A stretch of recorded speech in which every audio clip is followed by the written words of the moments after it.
ವಿರಾಜಪೇಟೆ ಚಿಕ್ಕಪೇಟೆ ಕೊಡವಕೇರಿಯ 25ನೇ ಬಳ್ಳಿನಮ್ಮೆ ಕಾರ್ಯಕ್ರಮ ವಿರಾಜಪೇಟೆ ಕೊಡವ ಸಮಾಜ ಸಭಾಂಗಣದಲ್ಲಿ ನಡೆಯಿತು. ಅಧ್ಯಕ್ಷರಾದ ಅಮ್ಮಣಿಚಂಡ ರವಿ ಉತ್ತಪ್ಪ ಅವರ ಅಧ್ಯಕ್ಷತೆಯಲ್ಲಿ ಜರುಗಿತು. ಕಳೆದ 4 ವರ್ಷಗಳಿಂದ ಉತ್ತಮ ರೀತಿಯಲ್ಲಿ ಸಂಘವನ್ನು ನಡೆಸಿ ನೂತನ ಆಡಳಿತ ಮಂಡಳಿಯ ರಚನೆಗೆ ಅವಕಾಶ ನೀಡಿತು.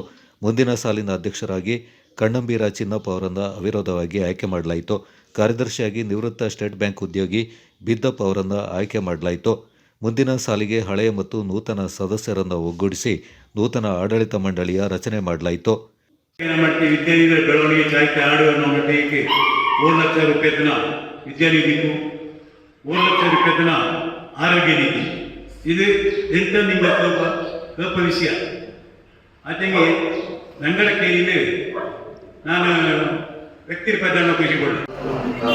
பழைய ஆட்சி மண்டலை ನಿರ್ವಹಿಸಿ புதிய ஆட்சி மண்டலை நான் ನೇಮಕ ಮಾಡಿದ್ದೆ. ಅವು ಎಂತನಂತೆ ಬಟ್ಟೆ ಬಳಿ ಕಾಟಿದೆ ಅದೇ ಪ್ರಕಾರ ನಾನು ಹಾಕೊಂಡು ಇದನ್ನು ಶ್ರೀಯೋಗಿ ಮತ್ತು ಇದಕ್ಕೆ ನಾನು ಮುಂದುವರಿಸಿ ಕೆಲಸ ಮಾಡಿದ್ದೆ. ಇನ್ನೂ ಇದನ್ನು ಕುರಿತು ಭರವಸೆ ನಾನು ಸಂಪೇಟೆ ಆಯಿತು.